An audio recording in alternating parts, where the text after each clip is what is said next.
Shalom and welcome to another in our series of podcasts from Temple Beth Am, a dynamic center for conservative Judaism in Los Angeles.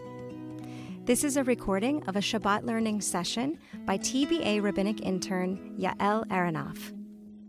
Some of you may already know this about me, but I like to start anytime I'm learning together with the bracha La'asok b'divrei Torah for studying Torah.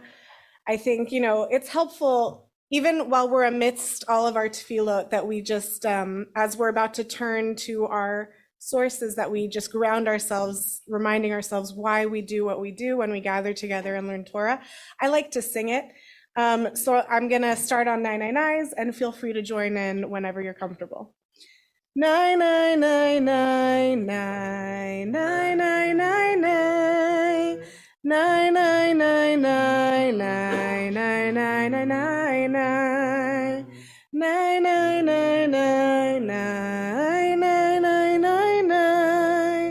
99999 Baruch atah Adonai Eloheinu melech haolam asher kiddushanu b'mitzvotav etzivanu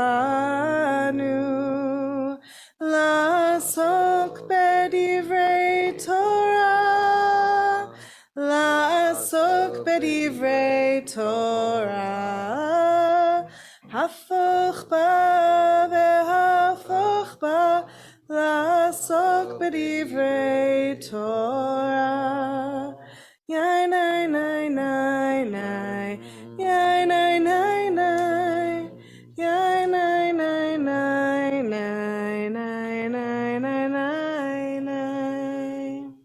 So before we jump into the sources, I got a question from Paula, and I was actually thinking of addressing this, just why these are the verses, why this is what I want to talk about today. So we're going to be looking at Parashat Tisa, and then something happening similarly, but also differently, in Megillat Esther.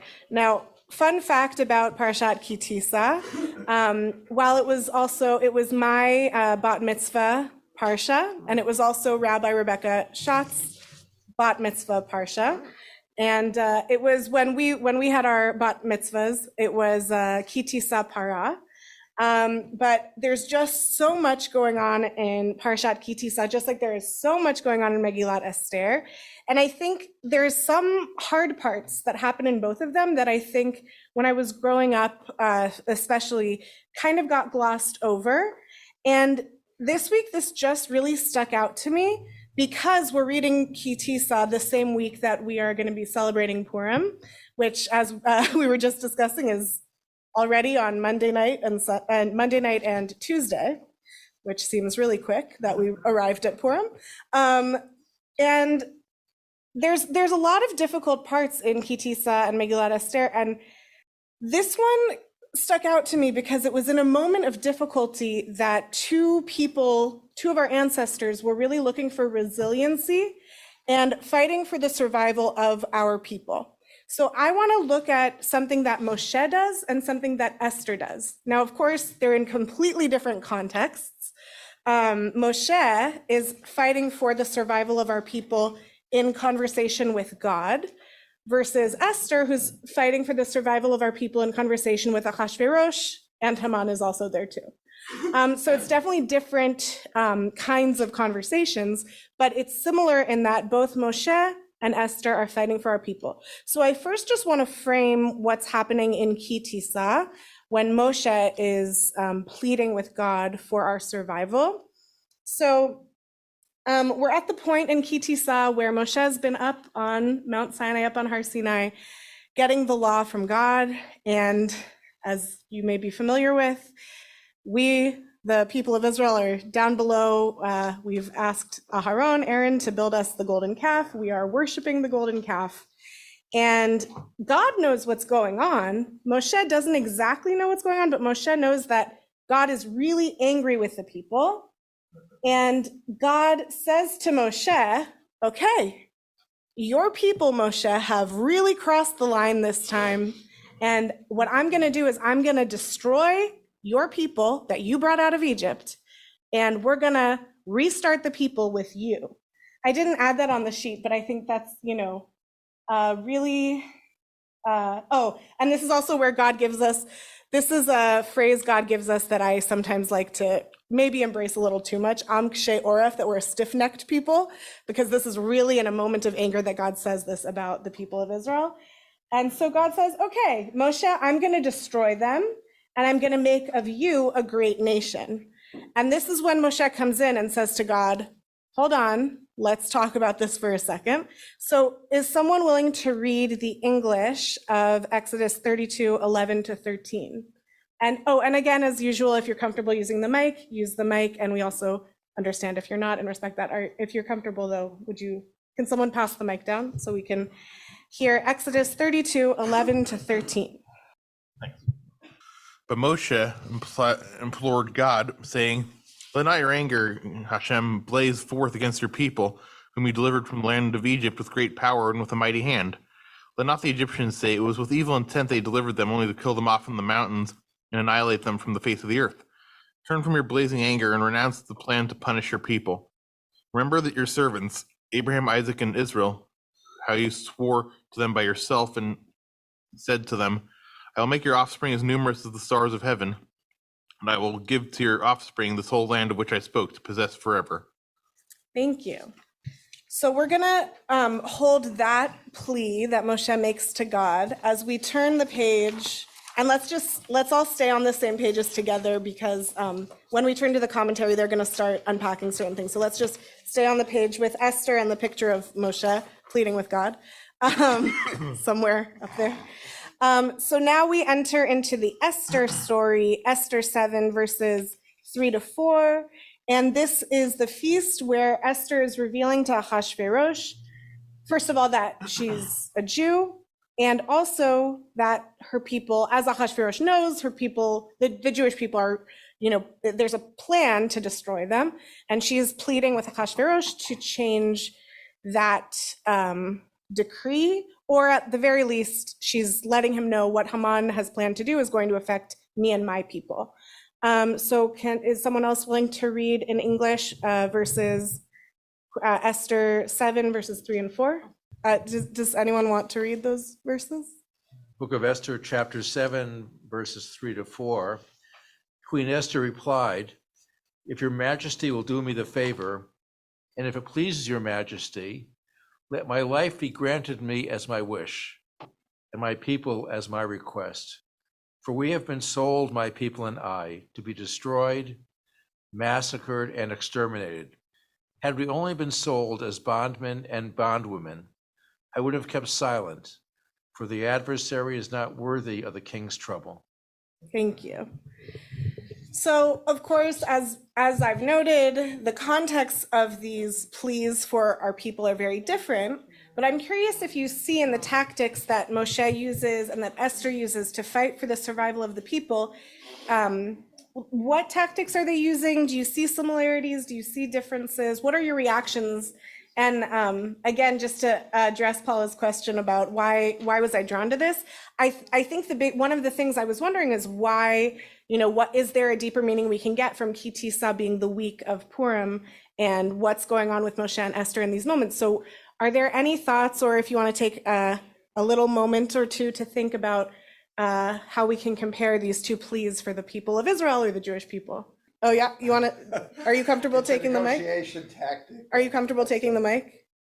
Esther's a smart negotiator. She's saying, well, don't kill us, just let us live, Moses is basically saying, hey, you're going to be looked at bad for doing this because you just took us out of Egypt. So the two different, very nice negotiating tactics used. Yeah. I think it's always, well, if you have the power to do it, go for the whole enchilada, but if you don't, you better settle for something. That's great. Esther didn't have a whole lot of power. Right. Thank you. Oh, so that's an interesting point. So of course, so we have a similarity, and they're using slightly different, but they're both using negotiating techniques, and that. But there's also a question of power. What power does Moshe have in the relationship with God? What power does Esther have in the relationship with Achashverosh? So that's interesting dynamic that we have to look at when we're pleading for survival. Well, it seems like Moshe is like acting as a consultant. He's saying, this is how they're going to look at you. He doesn't have really doesn't act like he has a horse in the race. Yeah. Whereas Esther, there's a real subtext there. It's not just them, it's me too. And I think that's probably a very powerful argument. So they're very different. Yeah, they are. And we're gonna come back to this when we look at the commentary, because there's certain language reasons why those differences, why Esther seems like hers is a higher stakes thing and she has more skin in the game. We'll come back to that. That's an interesting point. Thank you. Yeah, I think that's really important when we're comparing Moshe and Esther to remember the gender roles that are played and how they can speak and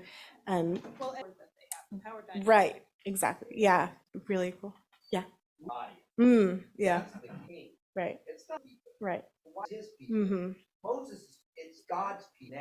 Yeah. If we're being punished for the hands of the stars of the That's sky, true. that's a statement. We represent Right. percentage of the last. Right. So I feel Jewish that price for being next. Wow. Despite his. Yeah. Wow. I'm taking that in. That's a really powerful take to this. Yeah. Thank you. I'm gonna sit with that. No when in history that You're I've never seen it. right. Yeah. Thank We you. did get punished. We did.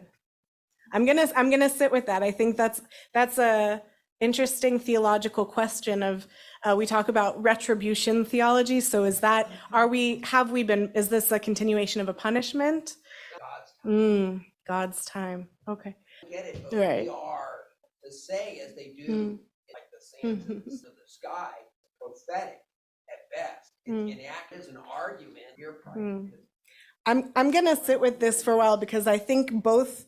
I'm gonna sit with it, but my initial response is that both can be true. That we are a very small population in the United States and globally, and a question of where does that come from theologically, and about the prophecies we got in the Tanakh about how numerous we would be, and also that we're still here, and what does that mean that we're still here against all odds, and with all of the people, all of our ancestors constantly fighting for our survival. And I'm gonna sit with it. It's an interesting debate. Yeah.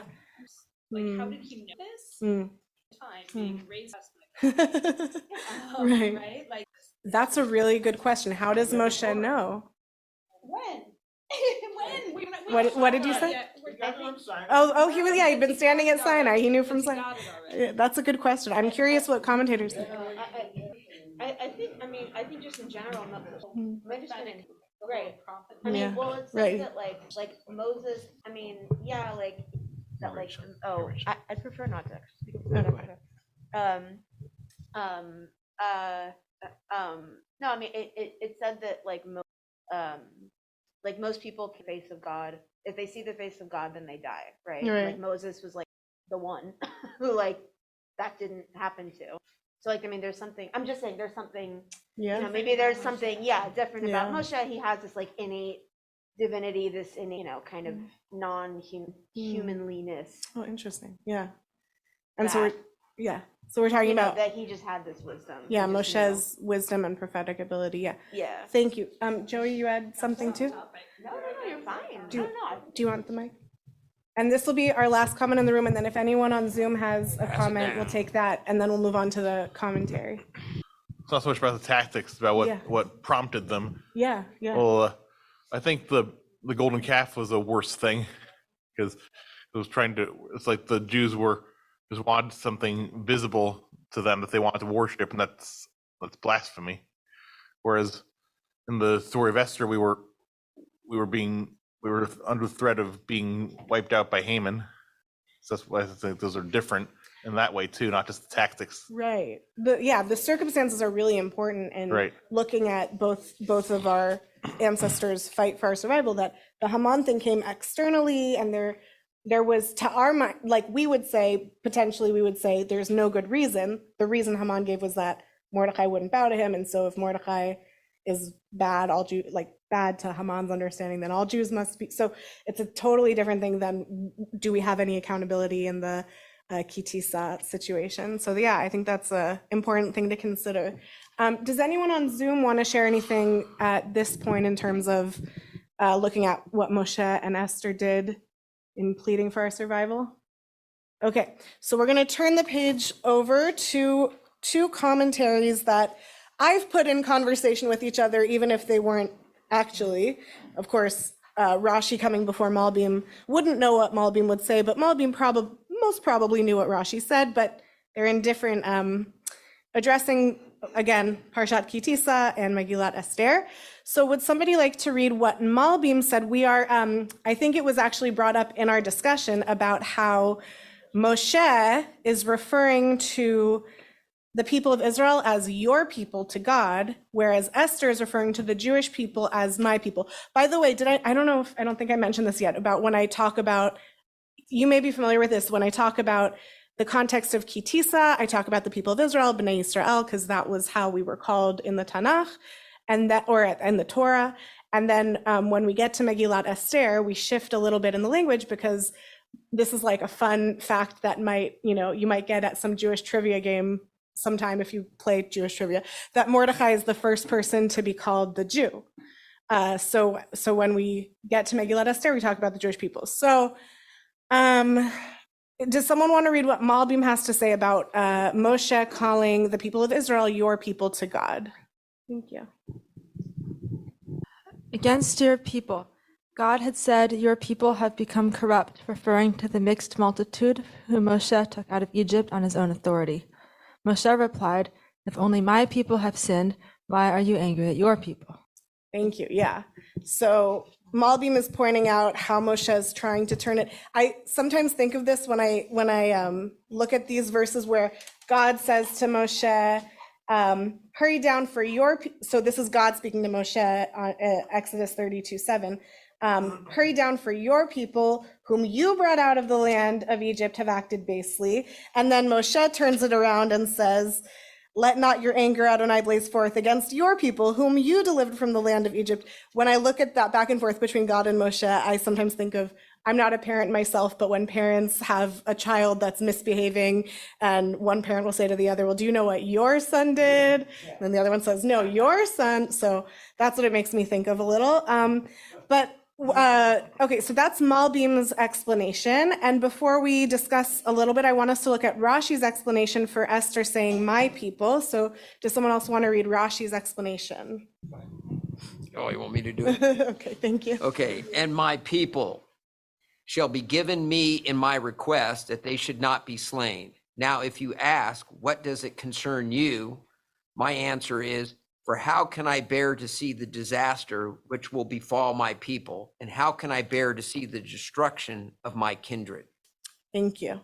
So the thing I just want to say also about Rashi's commentary here is that he's bringing in what Esther says in the next chapter, in chapter 8, because as we know, just because Haman gets executed doesn't mean that the decree to the plot to kill the Jews goes away. And that brings us to the very bloody end of the Megillah and the big war where the Jews are given permission to defend themselves, but the decree is not able to be overturned. And so I think Rashi bringing in that verse, it's bringing in an extra, Moshe is going back and forth with God in this moment, but Esther has to do an extra. It's not, this is again where it matters who they're both talking to. Moshe's talking to God and God gets to have the final say in what happens to the people. But Achashverosh, as only a human king, does not actually have full control of the situation.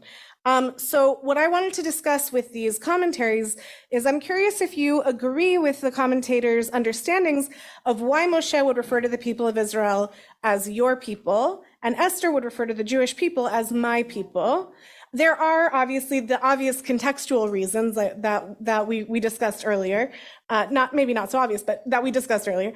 And but in terms of the layer that Malbim and Rashi bring to it, or would you add or change anything to their explanations? And you can take a moment. Mm-hmm.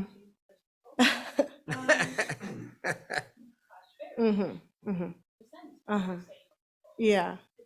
Sure. But Yeah. she has a relationship with the king, Mm-hmm.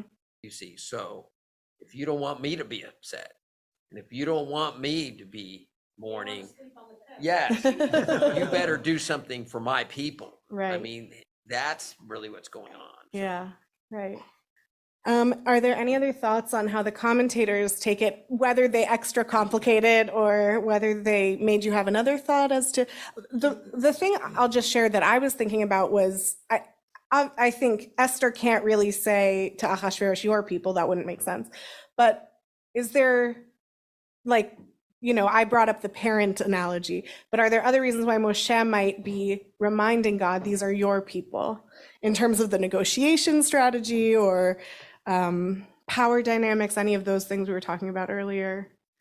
Yeah. Here he took him out of Egypt. Yeah. And they felt the gold and forget about him, Yeah. So Yeah, the bigger picture. Yeah, thank you. So we're having Moshe remind God of the bigger picture. Thank you. Mm-hmm. Right. Yeah. Okay, thank you. Okay, we'll take 3 more comments and then we're gonna do a little. I'll send you home with some reflection questions. Do we want to pass the mic? Okay, you take the mic and then something in response to what yes. Miss Lepson just said. It is the province of relationships between God and his children, between parent and children, as the only unconditional relationship. It is why parents visit their children in prison, despite overwhelming sins. I mean, they still have parents, and parents do this regularly. And I'm saying is, but the husband and wife relationship is always conditional. It always is conditional. And what she's presenting to him is a condition. Yeah. My love is conditional. I need my people. That's the difference. Yeah. Because the parent love is unconditional. That's what Sandra's painting. Thank you. Yeah, I think that's a really helpful lens to view this through, is the parent relationship and the marital relationship. By the merit of your ancestors. Yeah. I mean, Thank you. Yeah. So remember your ancestors. Yeah, that's by the merit of the merit of the ancestors. I don't know exactly what that, but I know it plays a. Right. But I think that's a good. Right. But I think that's a good thing to sit with. Another thing I'll go home and think about is, what does it mean that we're constantly calling upon the merit of our ancestors? I think that's a really important point. Thank you. And Joey? Yeah, this is that verse in this morning's Haftarah where it said God's not one to change mind. Okay. Can you say that again? Wait, can we pass the mic? Yeah, sorry. Yeah, and the sort of Saul and Samuel. Yeah. It says there's this verse that says that God doesn't change God's mind, but this kind of flies in the face of that. Yeah, it's actually really great for us that God did change, that Moshe changed God's mind on us, right? Thank you. That's a good reminder. Does anyone want to say anything from the Zoom room? Oh wait, if you're talking, you're muted. Okay, well, we can talk another time about it. But so I want to just send us off into the week with the reflection questions at the bottom that I'll just read to us, and it's just more, I feel like there's a lot I've gotten out of the discussion that I'll be going home with. So just a few things that you might want to go home with and think about during the week as we're reading Parashat Tisa, as we're reading the Megillah Monday and Tuesday. So one of the questions I've been sitting with is, are we fighting for the survival of our people or God's people still today? And if so, in what ways? Is it similar to how Moshe and Esther were in the physical survival, or is it maybe more metaphorical? Or you might think we're not fighting for our survival anymore. And if we're not, then I'm curious when you might think that stopped. Maybe never. Something to think about.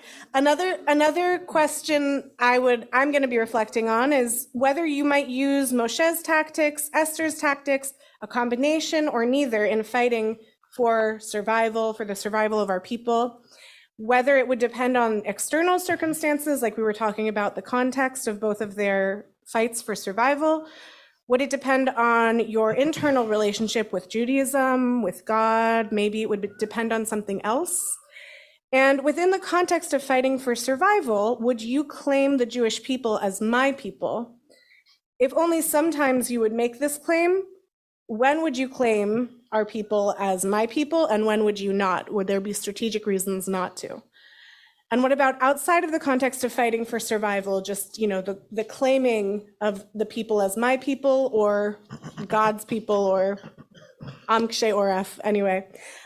So I hope that we have gained some little bit of courage or resilience from the examples of Moshe and Esther. I appreciated, as always, learning with this group. You have been listening to another in our series of podcasts from Temple Beth Am, a dynamic center for conservative Judaism in Los Angeles. If you enjoy these podcasts, we invite you to write a review on the Apple Podcast site or wherever you get your podcasts. For more information about Temple Beth Am Los Angeles, go to tbala.org.